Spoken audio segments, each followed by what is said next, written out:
판사 연봉은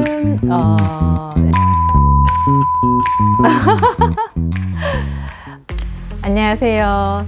대구가정법원 경주지원에서 근무하는 정현숙 판사입니다. 민사소송법에는 없지만은 대부분 규칙에 관련 규정이 하나 있네요. 피해자와 피해 유가족이 용서하지 않는 죄는 법 또한 용서하지 않는다. 피고인을 징역 1년 9월에 처한다. 이 판결 확정일로부터 3년간 피고인에 대한 형의 집행을 유예한다.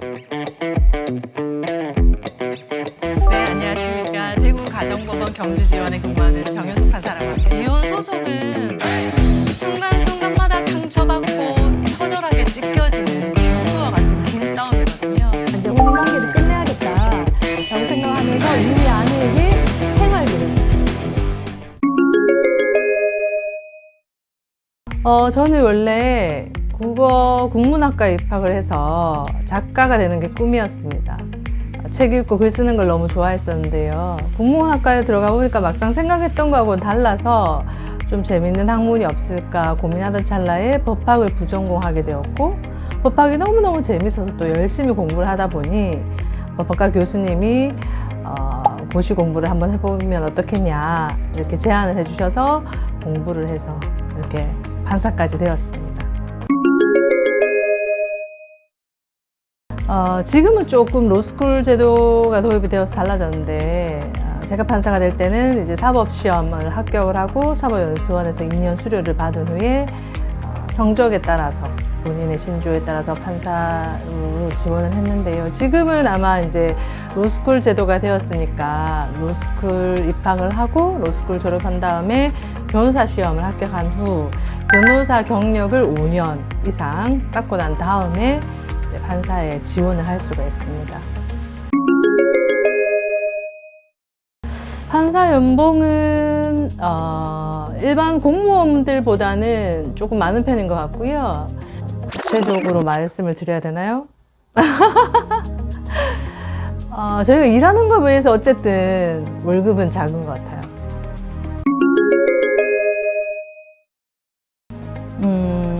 공부를 잘한다기보다는 성실해야 될 것 같습니다. 워낙 공부할 분량이 많고 시간은 한정되어 있기 때문에 성실하게 끝까지 놓지 않고 마지막 순간까지 질주를 할 수 있는 힘, 엉덩이를 붙이고 앉아서 공부할 수 있는 힘, 그 힘이 제일 중요한 것 같아요. 장점은 우선 내가 뭔가 이 사회에 기여를 한다. 그리고 잘못된 부분을 바로잡아주는 그런 중요한 역할을 한다는 것에 대한 보람을 들 수가 있고, 단점은 일이 너무 많아서 힘든 것도 있고, 또 너무 이렇게 어려운 사건이나 너무 격렬하게 다투는데 잘 모르겠을 때, 판사도 사람이다 보니까 잘 모르겠을 때가 있거든요. 근데 모르겠다고 내팽개칠 수 없는 게 판사의 숙명이라는 것, 그게 제일 어려운 것 같습니다.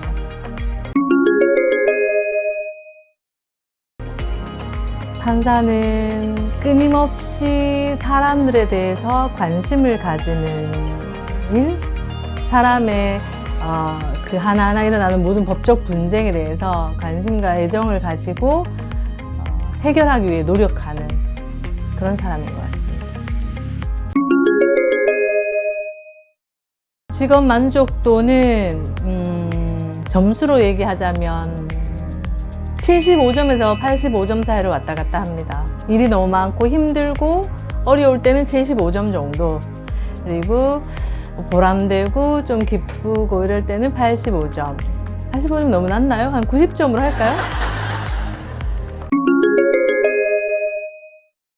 저는 요즘 제가 가정법원에 소속되어 있기 때문에 판사들은 늘 많은 일을 하고 있기 때문에 항상 현재 하는 일들이 제일 기억에 많이 남아있을 수밖에 없거든요. 떠나간 사건은 떠나보내고, 늘 저는 뭐 요즘 이혼에 관한 것들을 고민을 하고 있고 그런 부분이 있는데, 이혼한 엄마와 그 자녀가 면접교섭을 잘 할 수 있도록 엄마 아빠와 같이 설득을 해서 계획을 짜고 마침내는 15년 만에 자기 자식을 만날 수 있게 그렇게 엄마 아빠가 서로 협력해서 그런 결론을 도출했던 일이 제 기억에 남아요. 저는 판결을 하고 나서 후회한 적은 없었던 것 같아요. 그러니까 아까 말했듯이 판결을 하기 전까지 너무 힘들고 무엇이 정답인지 진리인지 사실인지 모르겠을 때 그 고통의 과정이 길 뿐이지 판사는 이것이 답이다라는 확신이 생겼을 때 그때 판결을 합니다. 그래서 판결을 하고 나서는 후회가 없어요. 설사 내 판결이 틀렸을 수도 있죠. 왜냐하면 나도 사람이고 기록을 꼼꼼히 보고 하지만 사람은 AI가 아니잖아요. 그러니까 틀릴 수도 있다고 생각합니다. 최선을 다했다 할지라도 우리가 모든 세상의 일을 할 때 최선을 다한다고 해서 항상 옳은 결정만 하는 건 아니잖아요. 그렇지만 재판은 또 삼심제가 있고 항소심에서 그런 인간으로서의 오류가 발견된다면 또 그것을 고칠 수 있는 그런 길들이 있기 때문에 판결을 하고 난 이후에 후회한 적은 한 번도 없었습니다. 그 부분은 여러 가지 이제 의견이 있을 수가 있는데 보통 이제 배심원 재판, 국민참여 재판이라고 하죠. 배심원 재판을 하면 어떤 결론이 나오는지 아십니까? 국민들이 참여한 재판이 판사들의 양형보다 훨씬 낮아요. 그 이유는 일반 국민들이 알지 못하는 그 피고인의 서사, 스토리를 듣고 보면 나도 모르게 거기에 빠져들어서 그게 양형에 반영이 된다는 거죠. 판사들은 그렇다고 해서 그런 서사에도 함몰되지 않습니다. 객관적으로 보는 거죠. 그래서 일반 국민들은 되게 양형이 작다라고 생각하지만 통계적으로 보면 국민참여재판에 참석해서 나오는 국민들의 결론은 훨씬 양형이 낮습니다. 그런 부분들이 있다는 걸 먼저 말씀을 드리고 그리고 양형의 부분에 있어서는 또 법의 문제일 수도 있습니다.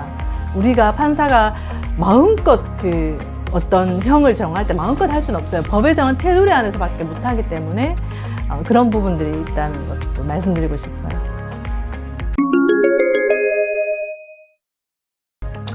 판사의 재량은 생각보다 그렇게 많지는 않습니다.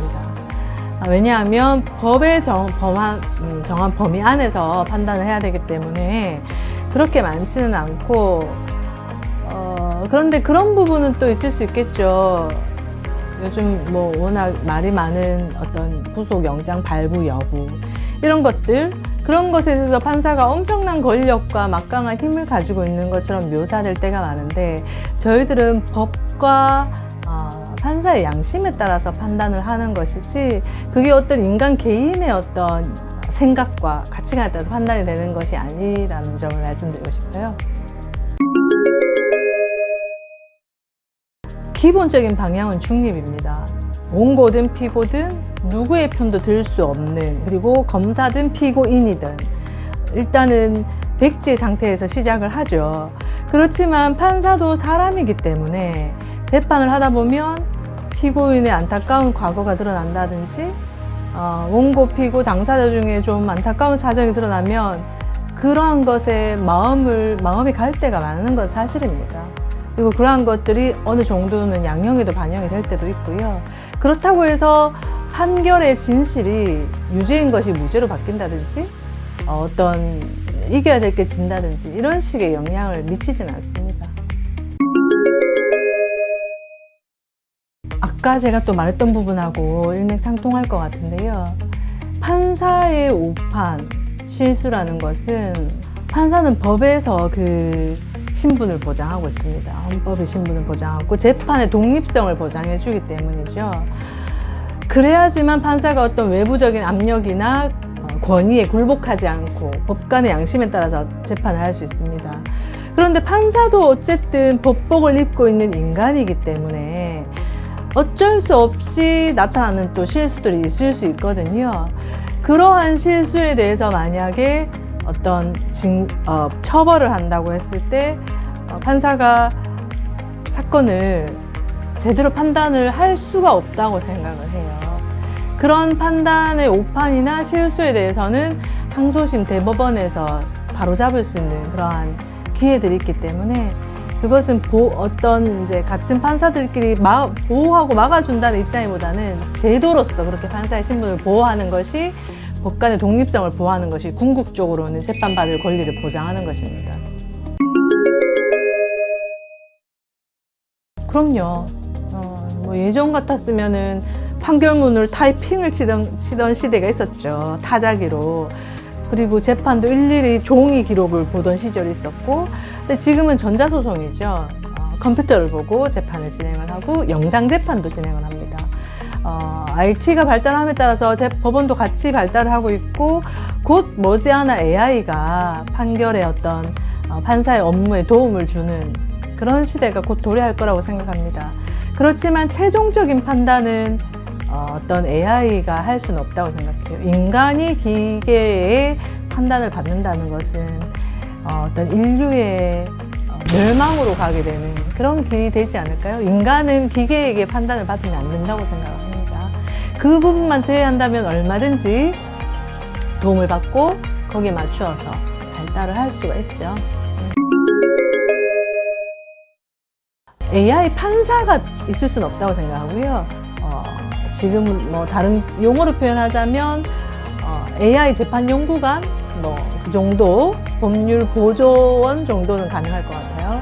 판사들이 워낙 일이 많고 조사해야 될 것이 많은데 그런 것들을 AI에게 맡긴다면 엄청난 시간의 세이브가 되겠죠. 그런 여러 가지 판례들을 검토하고 법령을 검토해서 그런 자료들을 준다면 그 이후에는 이제 판사가 모든 사건, 인간의 어떤 어쩔 수 없는 부분까지, AI가 도저히 생각할 수 없는 부분까지 인간이기 때문에 같이 감안할 수 있는 그런 것들까지 같이 판단을 한다면 가장 그게 베스트일 것 같고요.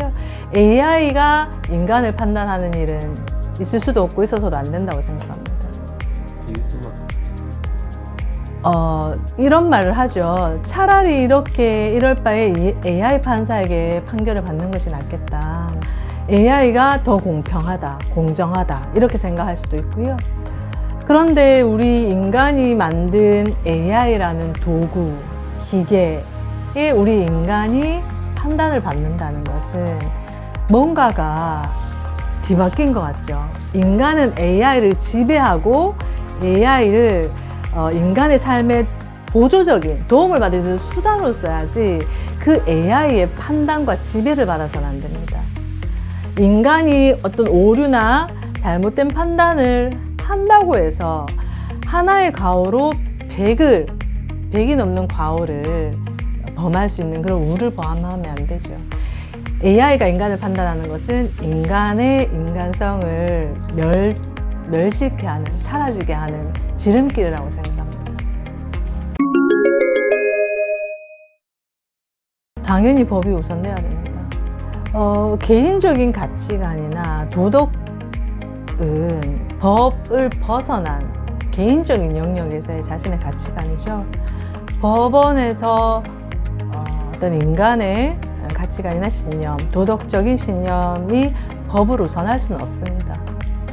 그 법이 만약에 도덕과 상반된다면 법을 고쳐야 되겠죠. 그렇지만 그 법이 유효하게 존재한다면 법에 따른 판단을 할 수밖에 없습니다. 법관의 양심은 당연히 헌법이 보장하고 있는, 헌법이 지향하는 가치관이지 않을까 싶어요. 그리고 헌법과 법에 따른, 아까도 말했듯이 어떤 자신의 인간적이고 개인적인 그런 가치와 양심이 아닌 헌법에서 보장하고 있는, 규정하고 있는 그것이 판사의 어떤 양심이지 않을까요? 사실은 법이 사회의 어떤 변화를 좀 따라가는 데는 살짝 지연되는 면이 있습니다. 예를 들어서 사회는 막 빠르게 발전을 하는데 법의 변화는 그 속도를 못 따라간다는 거죠. 아까 말했듯이 판사는 법에 따라서 판단할 수밖에 없죠. 그러니까 사회는 여기가 있는데 법은 여기에 있어요. 그러면 그 법에 따라서 판단을 한다면은 사회에 동떨어지는 판결을 할 수도 있겠죠. 그런데 법은 어쩔 수 없습니다. 왜냐하면 사건이 발생하고 난 다음에 소극적으로 판단하는 지위이기 때문에 뭔가 적극적으로 우리가 하는 것이 아니라 소극적으로 그 사건을 해결하는 그런 입장이기 때문에 당연히 발생할 수밖에 없는 그런 현상인 거죠. 근데 이제 이 괴리를 줄이면 줄일수록 우리 일반 시민들은 조금 그런 불편감들이 줄어들 수는 있을 것이고, 이 괴리를 줄일 수 있는 노력을 국회에서 해주셔야 되겠죠. 예. 엄청나죠.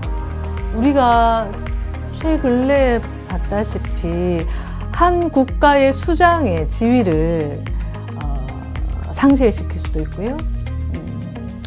그 중요한 인물의 인신을 제한할 수도 있고, 그리고 어떠한 판결 하나로 그 판례로 수많은 사람들의 근로 환경이라든지 노동 환경이라든지 이런 것들이 변화될 수도 있고, 그 판결의 힘이라는 것은 특별히 대법원 판결, 헌법재판소의 판결은 우리 사회에 엄청난 영향을 미치는 것을 요즘 아마 여러분들도 여러 언론 매체를 통해서 실감을 하고 있을 거라고 생각을 합니다.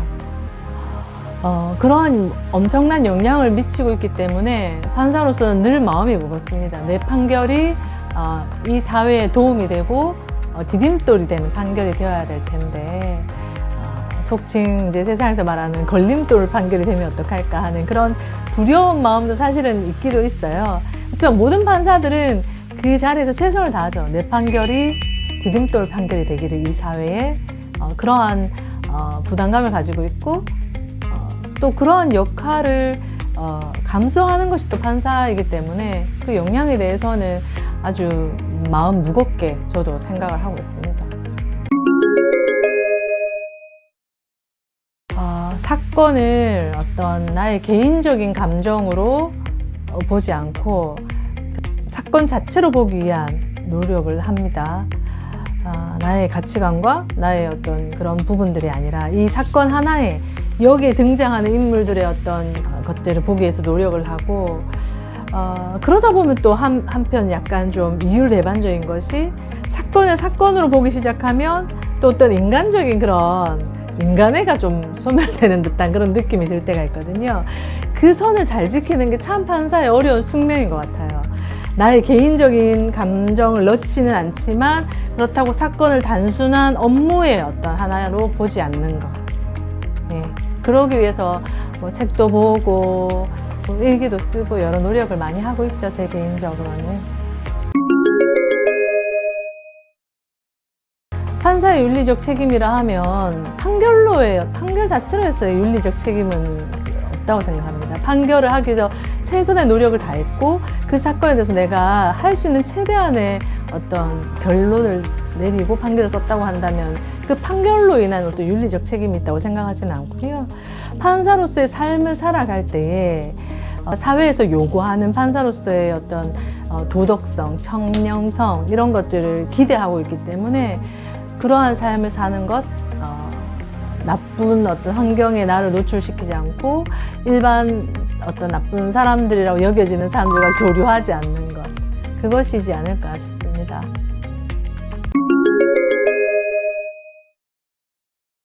사실 저는 지금 원래 21년차 판사인데요. 예전에 10년차가 되기 전에 전연차 판사할 때는 재판과 판결의 과정이 너무너무 힘들고 고통스러웠어요. 재판하는 날은 재판을 마치고 나면 다리가 너무 아팠어요. 용을 쓰면서 재판을 했다는 거죠. 꼭 100m 달리기 하고 난 다음에 이렇게 온몸이 쑤시는 거 있잖아요. 그렇게 용을 쓰고 판결을 할 때도 너무 힘들고 그런 좀 고통스러운 과정이었다는 느낌이 들고, 10년의 시간이 지나고 난 이후부터 특히 가정법원에서 제가 되게 보람을 느끼면서 재판을 하고 난 이후부터 지금까지는 재판과 판결의 과정은 그 나의 재판을 받는 사람들에게 판사로서 내가 할 수 있는 많은 위로를 주고 싶다. 그리고 내 판결을 통해서 최대한 그분들에게 도움을 주고 싶다. 뭔가 보람을 찾게 되는 그런 과정인 것 같습니다.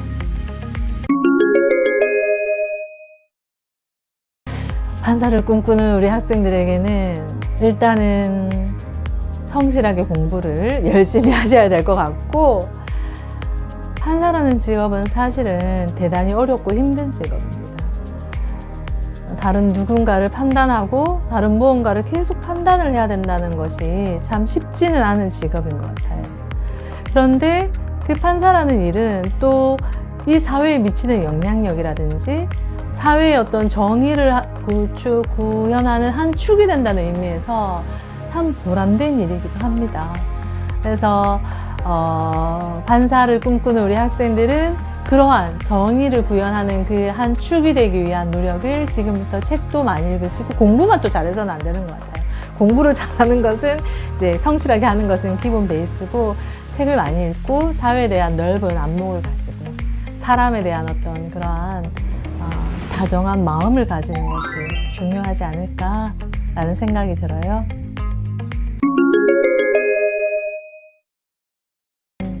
우리가 생각하는 정의의 여신은 공평하게 판단해야겠다는 생각에서 보통은 눈을 가리고 한 손에는 저울을 한 손에는 칼을 들고 있죠. 눈을 가리고 보지 않고 단칼에 정죄하겠다.